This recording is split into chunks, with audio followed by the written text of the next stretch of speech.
I was in Ulta the other day. No big surprise there. I spent a lot of time there, spent a lot of money there.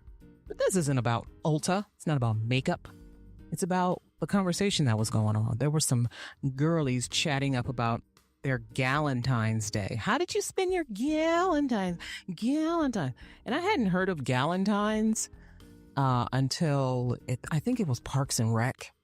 The Amy Poehler character did a Galentine's with her best friend Anne. And I'm like, oh yeah, that's so cute that people, show love to their friends instead of doing it on Valentine's Day and waiting for that special someone to show love to. They'd show it to their friends. That's so wonderful.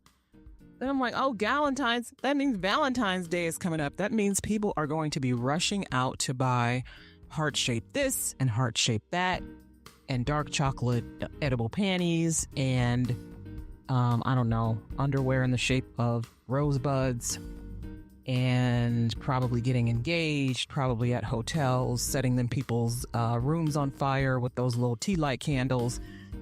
But it also got me to thinking about something that people probably don't think of as being a good gift for Valentine's Day or for the person you love in general. That is mutual support. I've got some explaining to do. Let's get into it.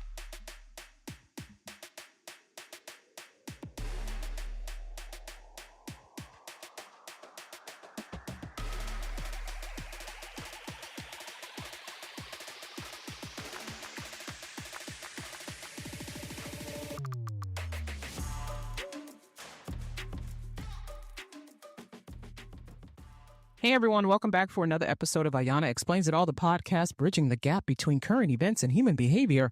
I am your host, Ayana Fakir, your Black Muslim lady lawyer who has an opinion on everything, and I'm coming to you pre-recorded on this Monday evening of February 10th, 2025, because there is no rhyme or reason to my recording schedule. It's just whenever I feel the spirit in my heart.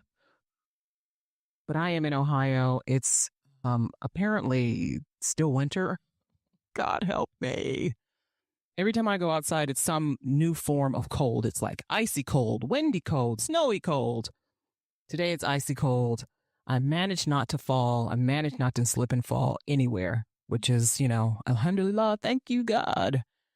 But Ayana Explains It All is the podcast that bridges the gap between current events and human behavior, and it is available on multiple streaming platforms. We even have our own website, but you can find us on Spotify, Amazon Music, rather. You can find me on Audible. Find the podcast on Audible, Good Pods, Pod Chaser, iHeartRadio. Did I say that already? But our flagship is Spotify. You can find us on Apple Podcasts as well. You can go to our website, which is www.ayanaexplainsitall.com. That's www.ayanaexplainsitall.com. And you can find every episode of the show. This is season 4 that we're in. This is the 3rd episode, and I'm so proud of myself with my consistent recording schedule. But you can find all of the episodes. You can find show notes, transcripts. There are media players there. You can find your favorite media player or your favorite place to browse podcasts and just go right to it. And you can subscribe to my podcast. You can rate it on your favorite media player site. You can even rate it on my website, but you can also review it. You can send me a voicemail. You can send me an email. The show's email is ayanaexplainsitall@gmail.com. If you have questions or you want to collaborate, I am open for collaboration. I am open to have guests on my show. I finally upgraded my hardware, and I got one of those Zoom recorders to do field recording, but it also allows me to hook up my phone to a microphone so that I can record phone conversations or interviews, rather, from my phone, and I don't have to have people use that stupid. I don't like video, okay?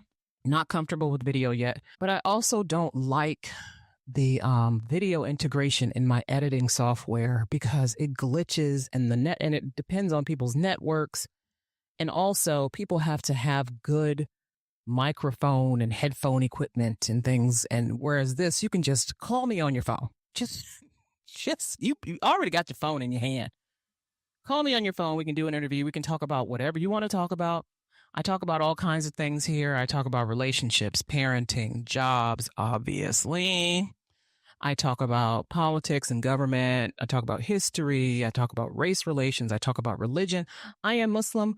I sometimes talk about Islam and being Muslim in the United States and around the world. But this is not a podcast about Muslims. This is the podcast hosted by a Muslim person, right? Because I am just a human being after all. And I talk about a lot of human being stuff, technology, economics.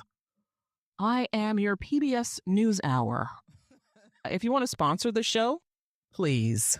This show cost a lot of money to produce. No, it doesn't. No, it doesn't. It's I'm trying to use it to make money, but so far it's made a little bit of money. A little, very little. I would love to make more so that maybe I can retire from Elon Musk's government within the next 10 years. Again, go to www.ayanaexplainsitall.com for all things podcast. Let me know what you think. Share the show with a friend or a family member.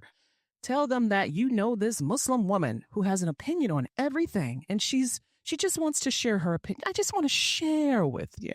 I just want to share my opinion with you because I love you and I want you to be the best version of yourself. Yeah, I know I don't know you. I can still love people I don't know, right? Speaking of love, okay. I don't do relationship advice except maybe once a year because why? Because I suck at relationships. I suck at relationships because I never loved myself. And until you love yourself, you can't really truly love someone else. Like you can love your kids, you can love your mom. But if you want to be in a romantic relationship, you're probably going to go into that with some kind of messed up idea about what love and relationships should look like because you don't know. And that was me. That was me. I've been on my self-love journey and I feel like I've developed a good, healthy love of myself. I love myself so much that I only want to spend time with myself. I kind of shy away from giving relationship advice because usually people don't want to hear that from someone who is single. And I'm single as not even a Pringle because those Pringles come in a can of like 100. So I'm single like a strand of hair you find in your donut. I don't know. But this has been on my mind for a couple of days, right? For a couple of days, for a very good reason. I always get a bee stuck in my bonnet. And I will go to one of my friends first, and I'll flesh the topic out with them. And I'm go, what do you think about this? What do you think about this? What do you think about this? And they'll either tell me that I'm, off track, or they'll be like, yeah, that sounds good. And this time I got that sounds like something you can explore. That sounds like you've got, I get where you're coming from, Ayana. Always love to get, I get where you're coming from, Ayana. You don't have to tell me that I'm right. Just go, I get where you're coming from. I get where you're coming from, Ayana. And so, it's not a secret that people in relationships often feel alone and unsupported. Like there's some point in time in their relationship where they feel like their partner really isn't showing up for them or really isn't there for them. But it's also no secret that people in general simply have no idea to how to live together, how to be together, how to work together, how to cooperate together. And in relationships, people have those basics. They get those basics down, right? The dating, let's go to the movies, let's go out to eat, let's go bowling, or whatever the hell you people in relationships do. You know how to kiss, and you know how to hug, and you know how to give gifts, and you know how to do other intimate things, and you know how to hold hands and stand in line at Cedar Point wearing the same outfit so that everyone can tell that you're on a date with your boyfriend and you're getting on a roller coaster. Oh, great.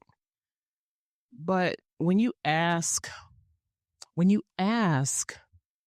a woman who is in a relationship, who is her biggest fan?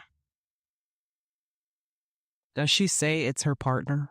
Like in a heterosexual relationship, does she say, oh, it's my man, of course? No. She'll probably say, oh, it's my best friend, who's probably a girl, or it could be a gay guy. But she'll say, oh, it's my dad, my mom and dad.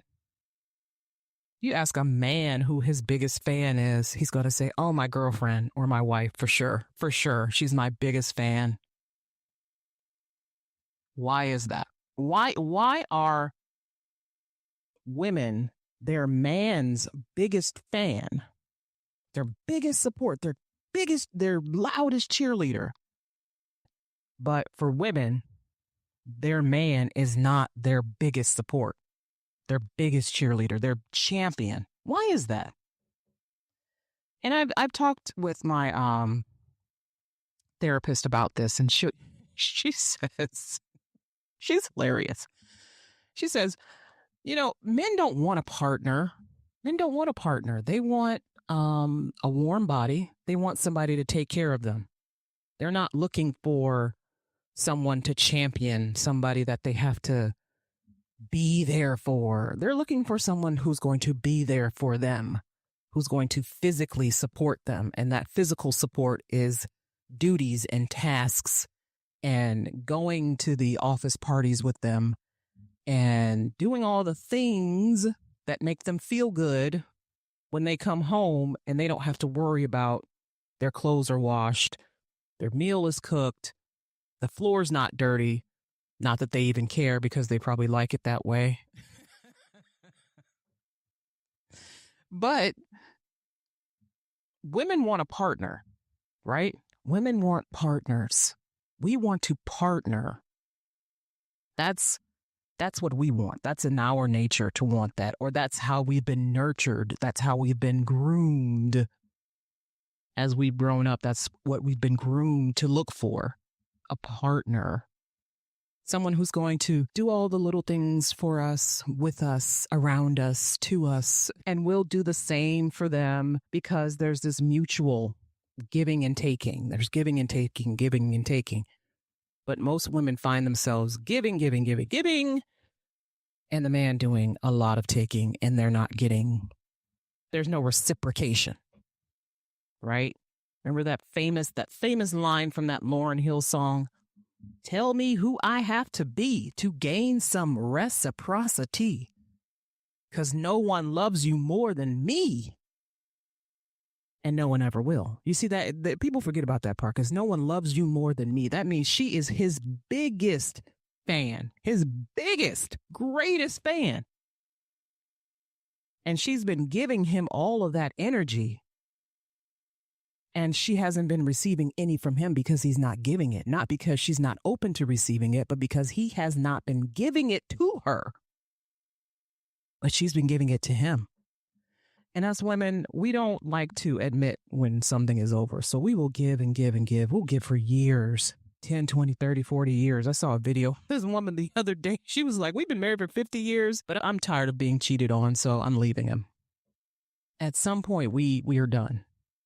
But it's usually later than what is normal.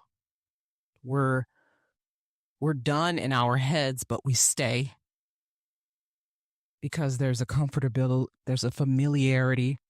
This is our fantasy. This is my fantasy man, and I have the fantasy life. We have the house, and you probably got some kids, and it probably looks really good to your community that you're married. It looks good to your family that you're married, and you have all these memories together. Oh, the memories. Look at the photographs. So we stay to preserve that fantasy so that we can make more memories, more family trips with a person you don't like. I've seen it. I have seen it. I've seen it. I've seen it. People in relationships have these basics down, right? When you ask them who their biggest fan is, the woman says someone who is not her partner. The man will say it's his partner. Now, I spend a lot of time on my podcast talking about finding joy and how important finding joy is to your everyday life and how important finding joy is to sustaining you It's part of your resilience. When I speak about finding joy, I am reminded that joy can be found in many areas, including in this sense, in these acts of mutual support. Now, people talk about their love languages all the time. People talk about their love languages all the time, and people will say acts of service or romantic gestures, gifts, affection. I never hear people mention mutual support. I never hear people mention mutual support.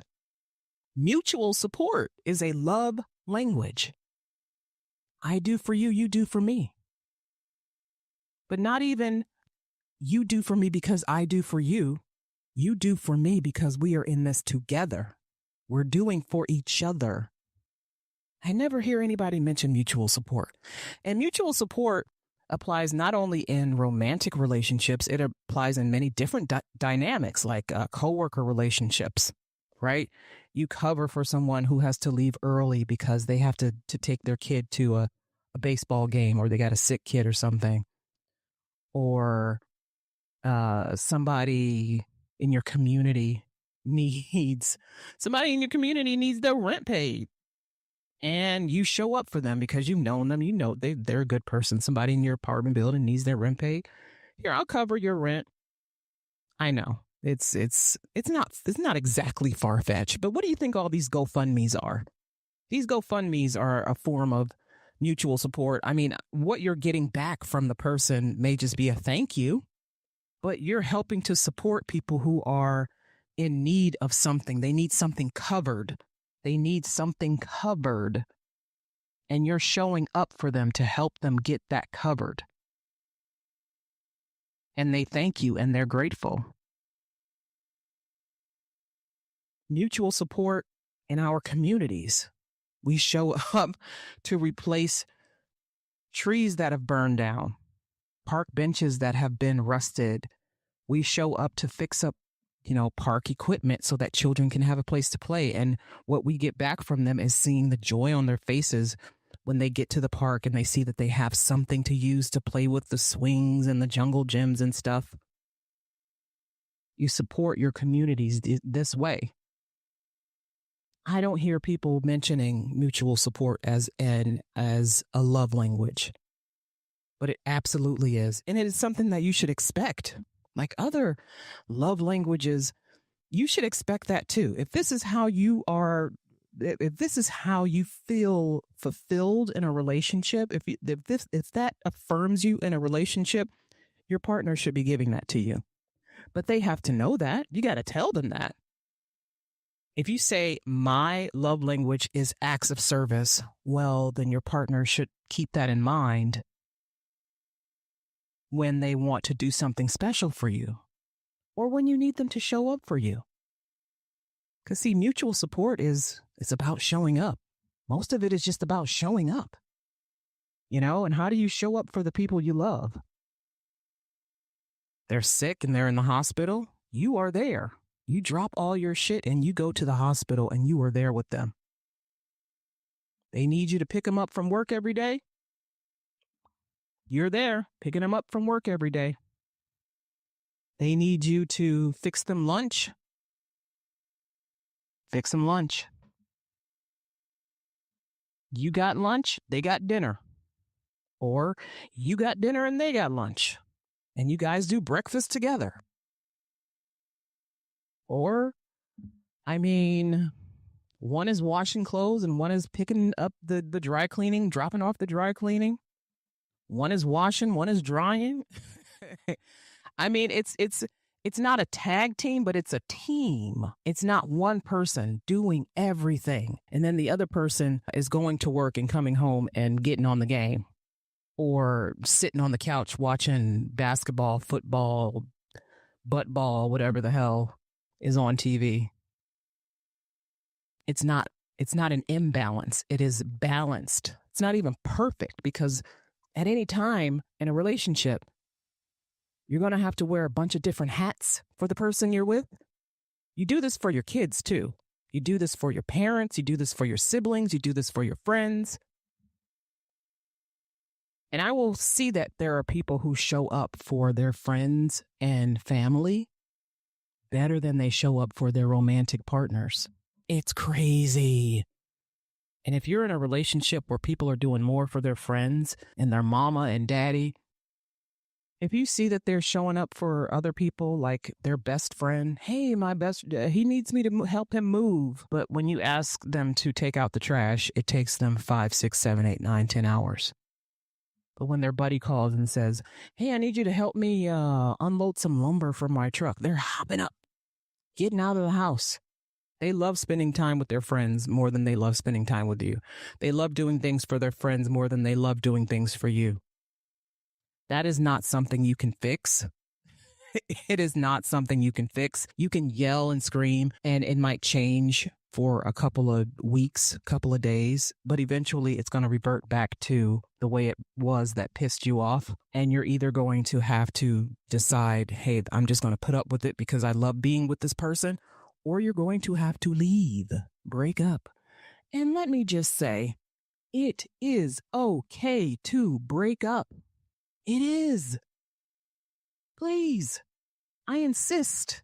More of you need to do this because a lot of you are in relationships that are not serving you, that are not serving you at all. You look miserable. You look miserable. Some of you are in very loving, very supportive relationships, and I love that for you because that's the way it should be. But a lot of you are in relationships where you don't even spend time with the person you're with. You two don't take vacations together, and when you do, one of you is looking real miserable.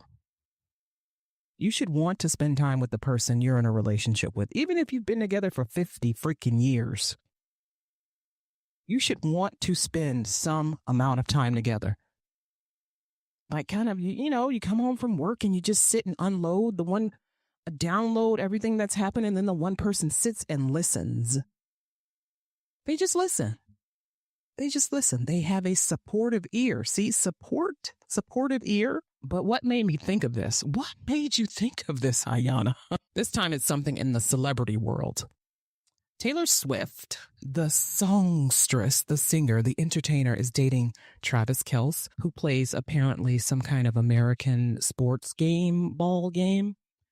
And she, for the longest time, has been quiet about her political beliefs. People kind of assumed they knew where she stood on certain things, but in last year's 2024 general election, Taylor Swift declared that she was voting for former Vice President Kamala Harris, and she was vehemently against Donald Trump for various reasons, and she listed some of them. One of them happens to be that he was found civilly liable for sexual assault. That should disqualify anybody. But then he's got these felony convictions, and he was found guilty, and he was sentenced to whatever, no prison because he's the president, whatever. But he's a convicted felon. Again, that should have disqualified him from running for president. None of these things did because apparently people like having someone that they can relate to as president. So she lays it all on the table. She posts this on Instagram. I remember this. It was a huge news, huge, because all the Democrats were thinking, oh, we got the Swifties on our side, the Swifties. And what do you see when you go on to TikTok and Twitter and all these other spaces? You see the Republican Swifties, the MAGA Swifties. They're burning the Taylor Swift merch. They're burning it. That evil heifer. Can't believe she turned on us. She turned on them. They were burning her albums. This one lady was like, yeah, I bought tickets to this concert and now we're going to sell them. And my daughter's so upset and I'm pissed off. And how could she do this? How could she betray us like this? And I'm sitting there thinking, Taylor Swift betrayed you, but you're voting for someone who sexually assaults women in dressing rooms of department stores. Just sit with that. Just sit with that. So Taylor's Taylor, she's going to do whatever she wants. She's a billionaire. Even if you're not a billionaire, do whatever the hell you want, right? And the consequences will be what the consequences are. But at the recent football sports match of the Bowl of Super, I believe this was Media Day. We all now know the outcome of the game, but this was Media Day before the game. And some reporter asked Travis Kelce how he felt about having Donald Trump at the Super Bowl. And we had already seen Donald Trump tweet about how proud he was of Patrick Mahomes and his wife. MAGA, yay, they're MAGA. Patrick Mahomes' mother is MAGA. His entire family is MAGA, blah, blah, blah, blah, blah. They're all a bunch of nut jobs. Yeah, because it's a cult, okay? Argue with your mama. And somebody asked him, so how do you feel about having Trump at the Super Bowl? You know, the first sitting president to ever be at a Super Bowl. Travis goes, oh, I feel honored.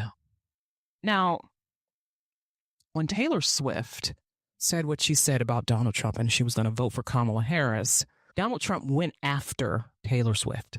Like, he said some very not nice things about her on the internet. And he sent his goons after her to do the same thing. Now, when I heard what Travis Kelce said, me being who I am, I said, what? Now, he could have just been saying, I feel honored because it's a president there.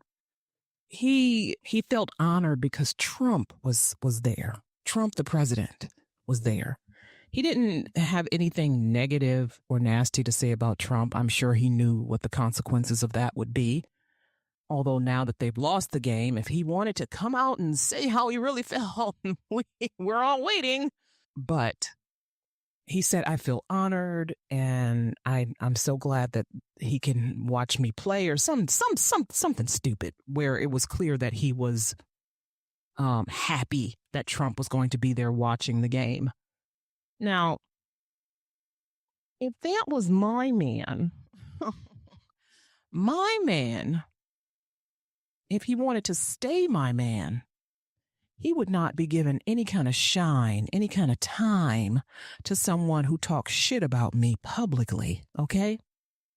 And I've had men in my life who have talked shit about me and have been in the presence of people who have talked shit about me, and they've done absolutely nothing about it. You don't see those people anywhere around me, do you? For a very good reason, okay? People, when they hear negative things about you and they don't go, oh, you know what? No, I'm not. Instead, they listen. They participate in it, or they bring it back to you and go, well, you know what so-and-so said, and I think you need to do something about this. I had a man do that to me once. He came to me and he said, so-and-so said that you were too quiet when we got together and that you acted like you didn't want to be around them, and you're always so ... I am no longer with that man. Because what? Why didn't you defend your wife? And it's the same question I posed to Travis Kelce. If you're listening, hun, why didn't you defend your girlfriend? Why did you make it a point of saying that you feel honored that the man who slandered your girlfriend, whom you love so much, whom you respect so much, the man who slandered her publicly, you said that you felt honored to play in his presence? No man, if he wants to stay with me, will ever align himself with my haters. Ever. No, that is a mistake. That is a mistake. What you should have done was said, I'm happy that anybody can come here and watch this game. It's such an honor to play in this game.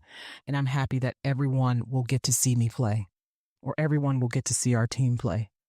I'm happy for anybody who gets to come here and watch this game because, you know, it's a big deal.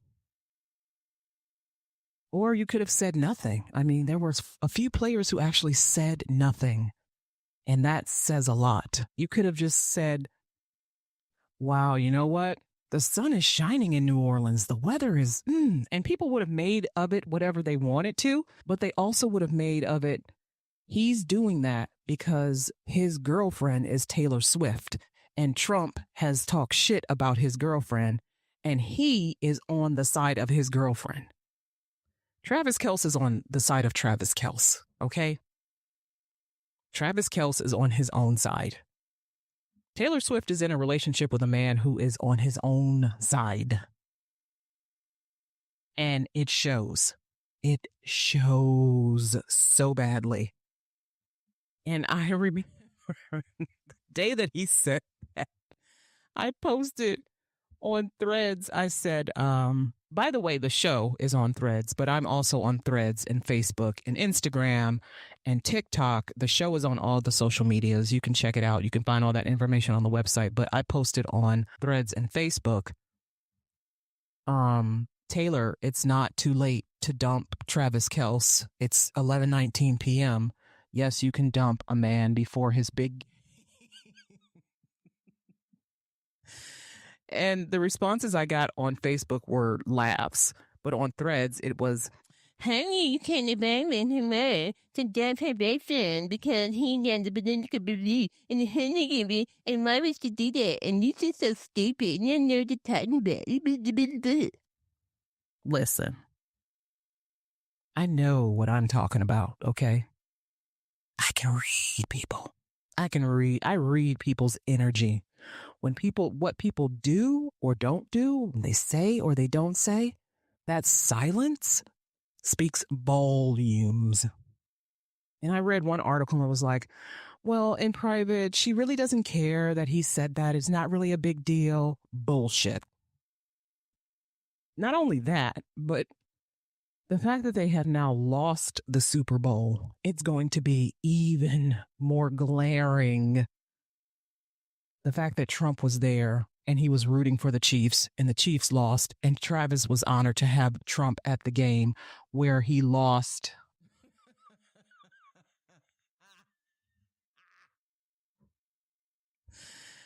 And my gosh, Taylor, it's Monday.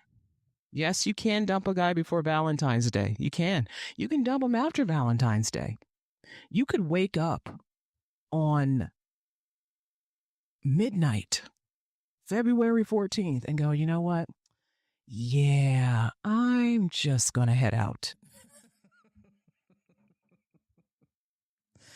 But you know what? It's not just this. I have so many examples of men not engaging in mutual support with their girlfriend and wives, with their girlfriend or wife, not just from my life, but from popular media, that I said to myself, yes, we have a problem. There is a problem. Why aren't people supporting each other when they are in relationships, publicly, privately, whatever? And maybe it's just me, but if you talk shit about the person that I'm with and I hear about it or I see it, oh, I'm coming for your eyeballs. Not literally. I'm a lover, not a fighter. But I'm going to defend my man.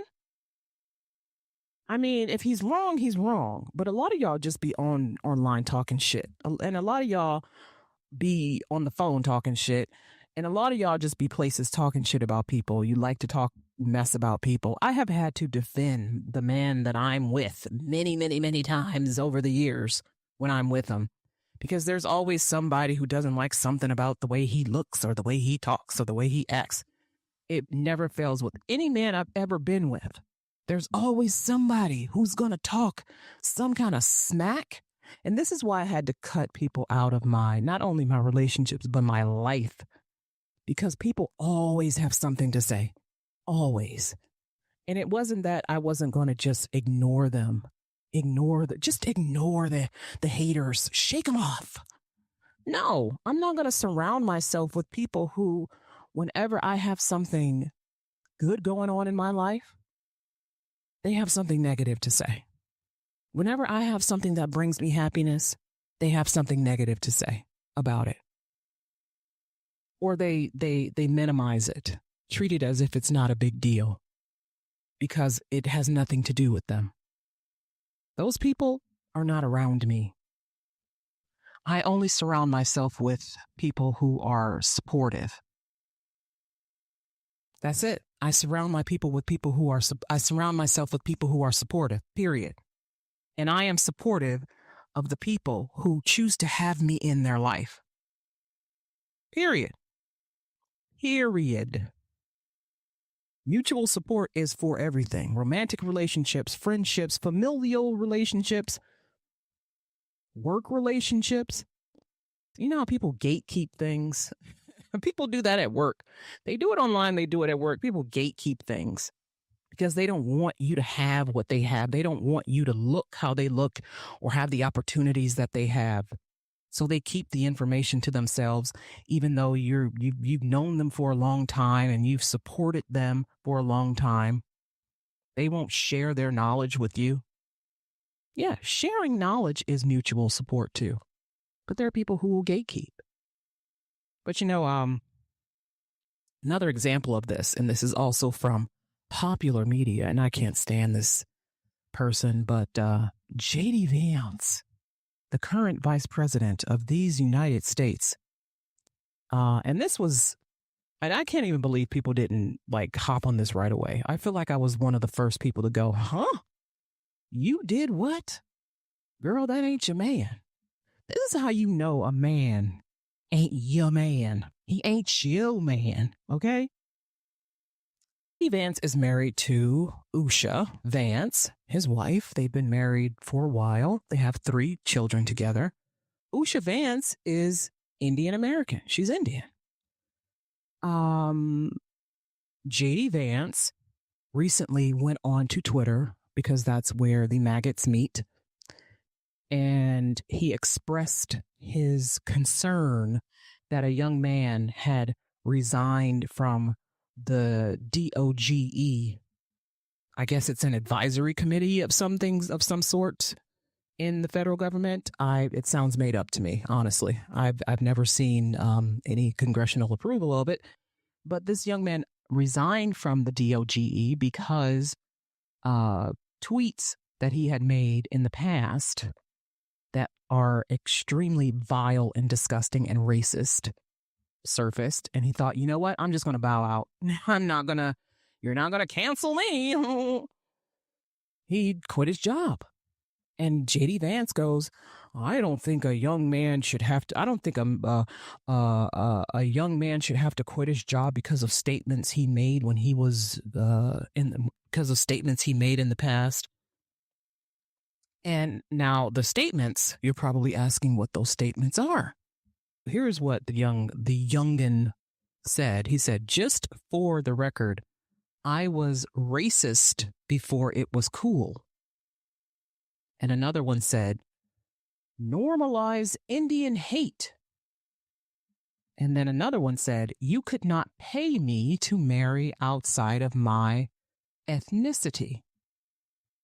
And, you know, we all are going to write something that we will regret. But that racism is not only something that you regret, but racism is something that you actually have to reroute your brain from ever thinking this was okay. It's not something you unlearn. No, you can't unlearn that. There's no unlearning. You actually have to reroute your brain. And this young man is someone who works with Indian people, Indian Americans, on this Doge team. And you have to wonder, is he still racist? I mean, there's no way he isn't, in my opinion. There's no way he isn't still someone who thinks and feels this way. But, you know, people do change. People change. But racism isn't an opinion. It's not an opinion. It's a theory. It's a school of thought that people are taught, that they learn. So you have to be taught a lot of other things. You have to experience a lot of other things. You have to immerse yourself in a lot of different other cultures and races and ethnicities. You have to experience a lot of life, read a lot to reroute your brain from thinking that these things, racism is cool, that racism is normal, that it's okay to hate someone because of their ethnicity or their race. You don't just wake up one day and go, oh, you know what? I was actually just having a bad day. I had some heartburn and it was making me crazy, and that's why I said what I said. So JD Vance gets on Twitter and he's like, yeah, that young man shouldn't lose his job because of it. Keep in mind that he quit. He didn't get fired. He quit. He quit. He resigned. He knew where this was going. Although no one could have predicted that the vice president of the United States would get involved with someone's employment. Because what the hell does that have to do with what you do every day? Although this is probably the most substantial thing you've done since you've been in office. Weirdo. But he doesn't defend his wife. JD Vance does not defend his wife. JD Vance, his statements about his wife are very telling about how he feels about being married to a woman. She is a thing to him. She is the mother of their kids. Those are her kids. He's said this before several times, that those are her kids.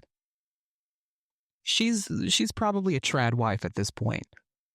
But she is a thing to him. She's an object. She's something that he uses to bolster himself in the political realm.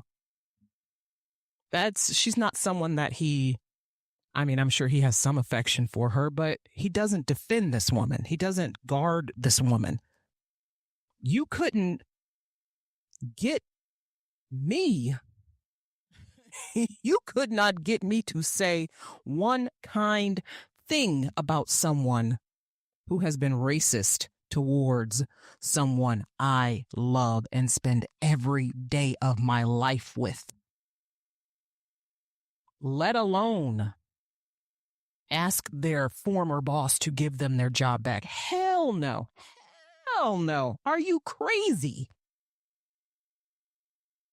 JD Vance goes, well, obviously I don't agree with some of the things he said, but a kid shouldn't lose his job because of some tweets he made when he was younger. I'm sorry, what?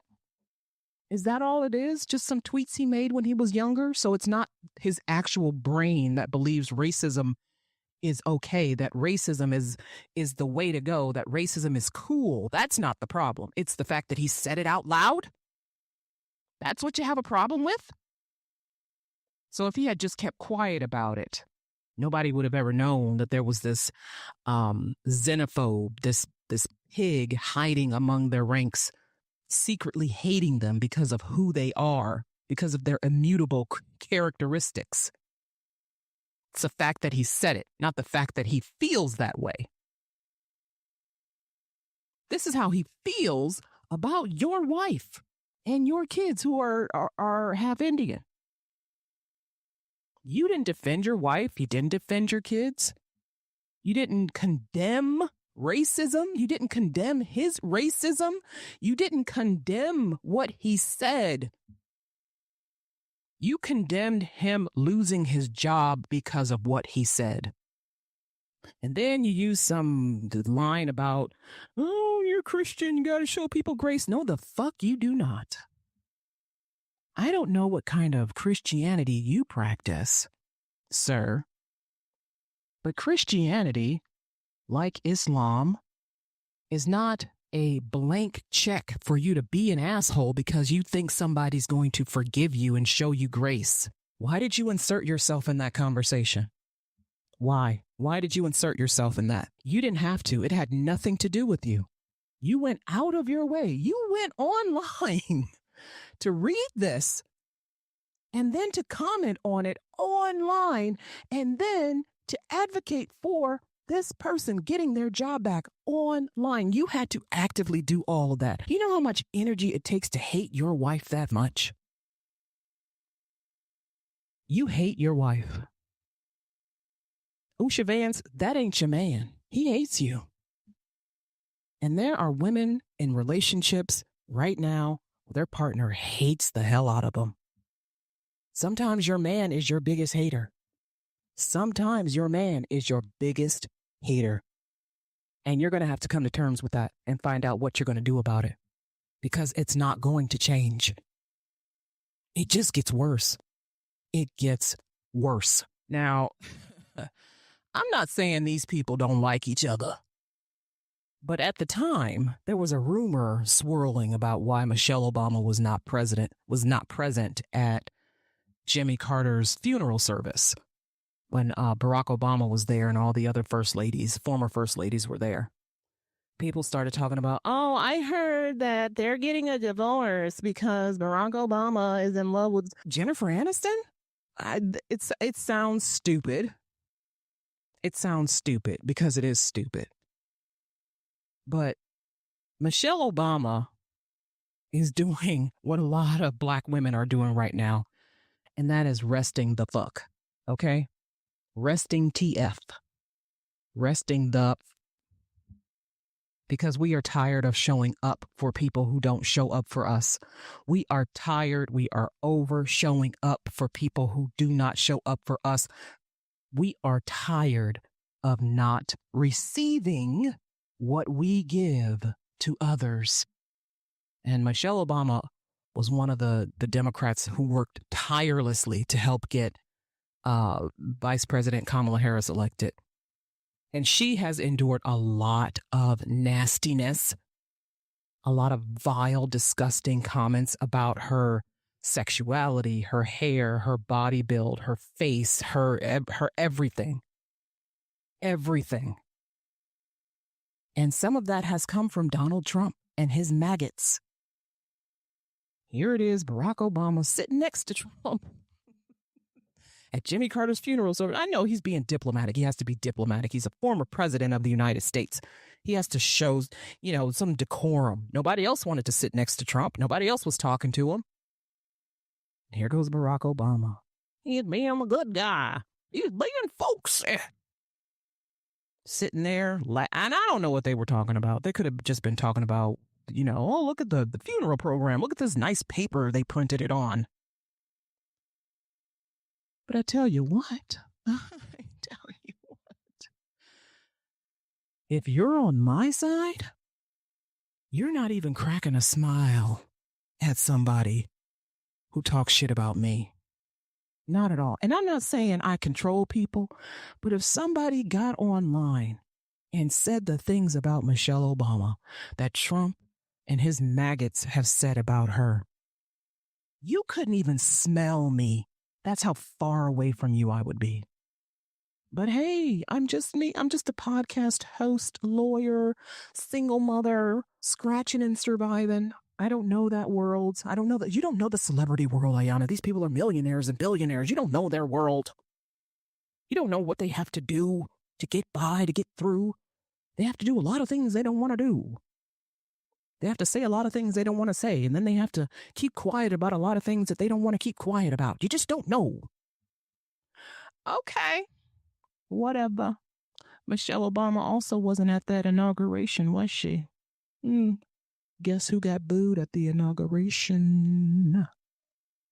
Yeah. Oh, yeah. They booed Barack Obama. But he was so happy, so proud to be there. So proud.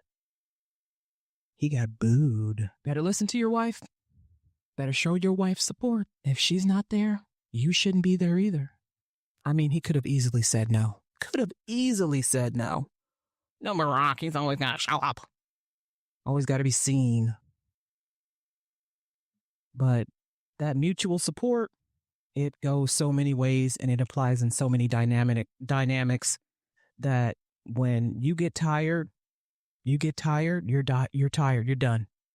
Remember what I said? Women, when we're done, we are done. But you know what? Ayana, come on. There have to be men who are not like that. Of course there are invisible people that I'm talking to. There are men who uplift and support their partners, showing, what healthy dynamics look like. And ideally, now this is ideally, a relationship should foster teamwork where both people feel safe, empowered, and appreciated. Safe, empowered, and appreciated. Now, Usha Vance and Michelle Obama are accomplished attorneys, and Taylor Swift is an accomplished entertainer. And I know I'm sitting here talking about, how they probably should feel about something that happened. But I don't really feel sorry for them. I don't. They know what they signed up for. And if they continue to stay, they really know what they signed up for and they agree to it. But their man's career will always be compared to theirs, and at some point will probably be more important than theirs in the grand scheme of things, unfortunately. But this is the game they play. These are the trade-offs that they make. Men don't downplay their success either. But do they downplay their women's success? Now listen, don't judge me, but I know you're going to anyway. I watch some reality TV, and it's all trashy, but I call my particular shows trashy. And there's this particular show, I will not name names, but you will guess. It revolves around couples who are from different countries, but one person in the couple migrates to the other's country for marriage. Wink, wink. There's a couple who did this several years ago, and they've been happily married for a while, and they now have 3 children. And in the beginning of their marriage, the wife agreed to be a trad wife, a traditional wife, and be a stay-at-home mom when they had kids. They're of a particular Eastern religion. But at some point of being a wife and a mom for several years, the wife felt like she needed something more. She wanted to get a job outside of her house. Her husband got so mad. Like he was turning red mad. Okay. And this woman had had major surgery. She had her body reconstructed or whatever the hell, mommy makeover. And he had to take care of the 3 babies by himself for, I think it was 6 weeks. And he had a little bit of help from his father who was there from visiting from this Eastern country. But he was hot. He was like, when are you going to be done recovering from this? I need help with the dishes and the kids and the meals. And he was upset that he had to work and then also take care of the kids, which is something women do every day, by the way. But when they were sitting at this dinner and she was explaining to him, hey, you know what, I feel unfulfilled and I just want to go to work. I just want to have a job. I need something more. Her husband was like, no, that's not what I signed up for. And she goes, well, but I thought that you would support me. I thought you would be my cheerleader. He was like, what, you want me to put on a skirt and have some pom-poms and wave pom-poms and be your cheerleader? No, I didn't sign up for this. I signed up for you're the mom. You stay at home and you cook and you clean and you take care of the kids and I go to work. If you go to work, that's going to stop. And I don't want it to stop. I don't want you to have a job. I'm not happy about this. You're not going to do it. I'm going to be very upset. And he was upset. And she's sitting there and she's just, descending into a puddle of tears. And I'm looking at this shit like, what? What? Excuse me. This woman is telling you that she feels unfulfilled, that she is unhappy. And she's probably been struggling for a while. You do struggle when you have little kids. Your entire life literally is handed over to them. Every moment, waking moment.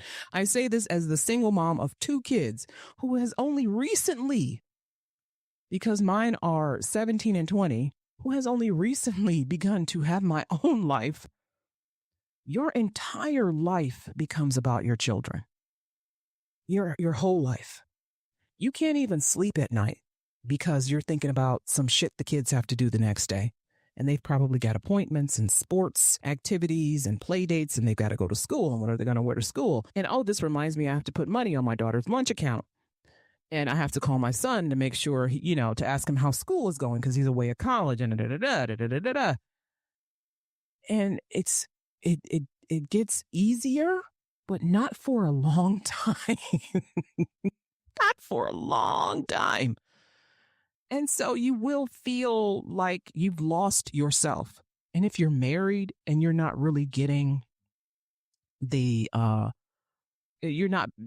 your efforts are not being reciprocated.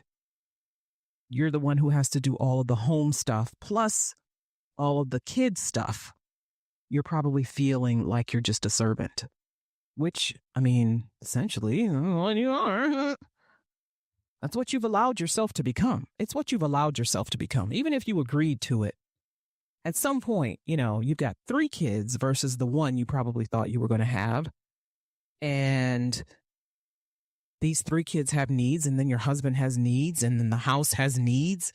And where do your needs fit in? Who's fulfilling mommy? And then when you tell somebody that you need something more, that you just need just a little bit more, I need some support, I need something outside of the house. And this is when you need the person to show up for you, and they go, hell no, I ain't showing up for you.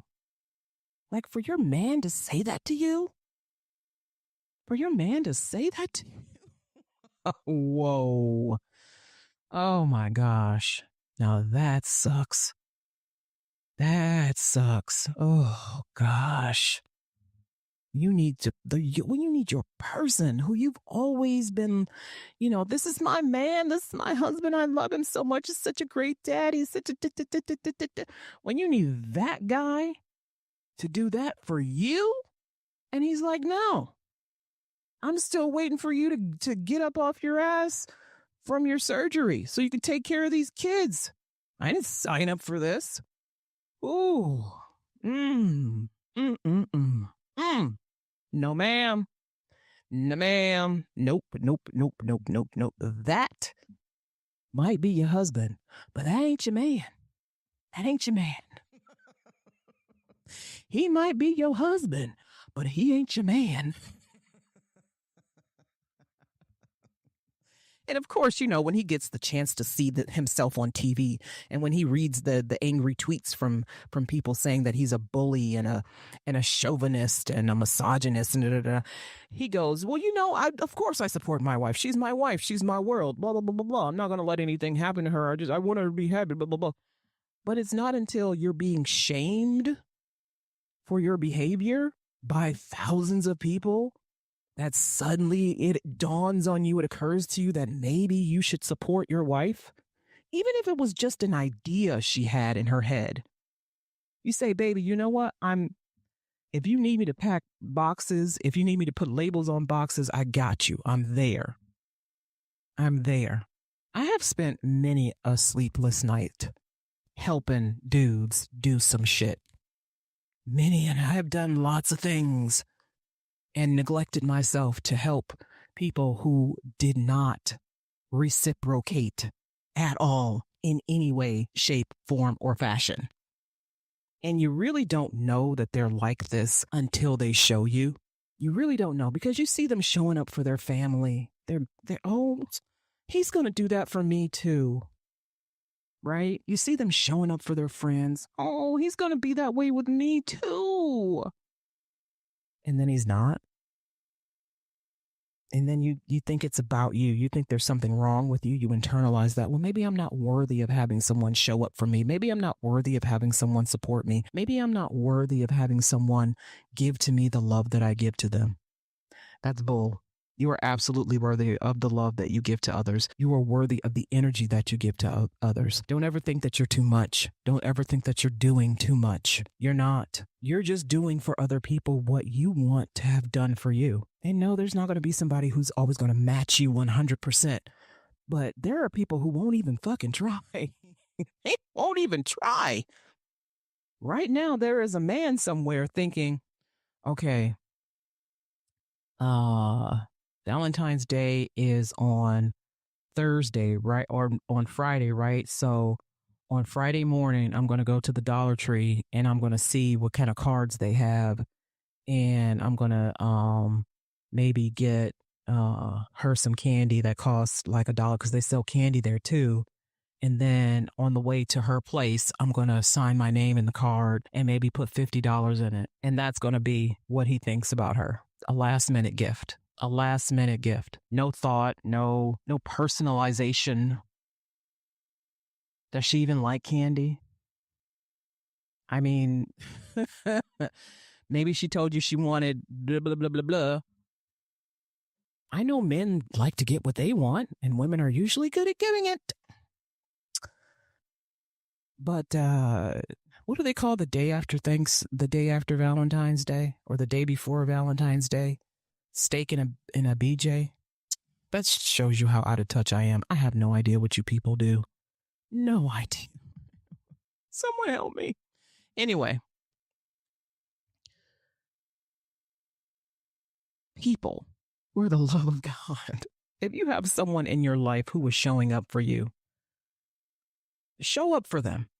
Show up for them. Because I mean, I could be wrong, but my personal experience has been these exact scenarios. And I'm not projecting. This is what I'm actually seeing in other people's relationships. And I've had to listen to stories and I've had to see these things happening with my own eyes of the mutual support just completely does not exist. And it's usually the woman doing all of the things for the man, for the family, showing up. And she asks him to do one thing. And it's a big deal. It's a production. It's drama. It's women giving, and getting the least bit possible given to them. If you are in a relationship and you want it to be healthy, then you stand up for your partner. You provide emotional support, public defense of them. You take a stand against unfair treatment that they might be receiving, especially at work or in their familial relationships. Men will watch their women get bullied to hell by their parents, by their siblings, by their aunts, uncles, grandparents, and do not a fucking thing. Nothing. And you'll say, oh, but I don't want to get involved because it has nothing to do with me. But then your wife is at home at night crying after she gets off the phone with her family, or reading the family group chat and people are saying things about her and her cooking and the way she keeps house. And she's feeling these feelings and you're not doing anything about it. You can listen to her. You can rub her back. You can affirm her. You can make sure that they understand how their actions are hurting her. Helping people to just reinforcing things is not you getting involved. You don't have to get in someone's face to be involved, to defend your partner. To be like, hey, you know what? You guys are not being nice to my wife, girlfriend, whatever. And it's hurting her. She's feeling hurt by this. And so we're just going to lay low from you guys for a while. And they'll get pissed off. Who cares? You don't want your partner to be in pain from something that can be controlled. And what can be controlled is others' access to your partner, right? Mutual support in relationships means that both partners actively help and encourage and stand by each other emotionally, physically, through life's ups and downs, because there are going to be so many. When you take on somebody onto your ship, when you take passengers onto your ship, honey, you're responsible for all of it. They get sick. Somebody tries to jump over. If there's choppy waters, you got to be at the captain's dinner. You got to steer the boat away from the iceberg. You bring somebody on. You are responsible, not just for their physical being, but their emotional well-being. Of course, everybody's responsible for themselves, but when you become a partnership, that is an active job. You actively help, encourage, and stand by each other. After a tough day at work, you listen to your partner's issues without judgment. You offer comforting words. You help your partner unwind. When one partner faces a personal loss, you clear your schedule to help them through that loss. You share household chores without those rigid gender roles. When one partner is sick, the other one manages their partner's responsibilities. And I saw this video on TikTok that pissed me off now. This woman was sick for several days, and she lives at home with her husband and her 3 kids who are all teenagers. Well, one of them is a young adult, like 20, 21, something like that. The house, particularly the kitchen, was disgusting. Disgusting. No one had done a damn lick of anything while she was sick. Nobody had done anything. It was nasty. And she's, recording this, and throughout the video, she's crying. I don't know what to do. I don't know what I'm going to do. It's so dirty. and I was sick for all this time and I don't know what I'm going to do. Honey, you pack a bag and you leave, or you pack their bags and they leave. They're either going to be there and clean up and help you, or you're going to leave. I am so serious. There is no way that you are sick. Sick. Can't move, you're sweating, you got a fever for 3 days, and you wake up and your house is nasty. I would have shaken, like taken my house off of the supports and shook the entire house until those people got out of their comforts and fell into whatever trash they left and were made to smell it and clean it up. There's no way. There's no way. And for you to be crying because these people aren't doing what you expected them to do, when number one, you know who they are. You know that you've been doing everything for them. That's probably why they don't do anything for themselves. And number three, they probably were not the ones who were taking care of you while you were sick. You were probably taking care of yourself too. People will show you how they feel about you. They will show you how they feel about themselves. You have to be paying attention, and you cannot expect them to do anything more for them or for you than what they have shown they are already willing to do. And either you're going to accept that and not be on the internet crying, or you're going to leave them and move on with your life, either to be alone or with someone who's going to give you that mutual support that you seek in your relationships. You need to show yourself that you are worthy of the love that you give, the support that you give, that you are worthy of people giving to you what you give to them. And you need to not be sitting somewhere crying. You need to not be putting up with someone not defending you in public. You need to not be putting up with someone making googly eyes and smiling at the person who talks shit about you, right? A partner cheering you on is the minimum. It is the minimum. Mutual support strengthens bonds. It builds trust, and it helps both individuals grow as a team. Relationships thrive on mutual support, and they falter without it. Remember that. And this has been Ayana Explains It All, brought to you by Facts, Figures, and Enlightenment. Take care.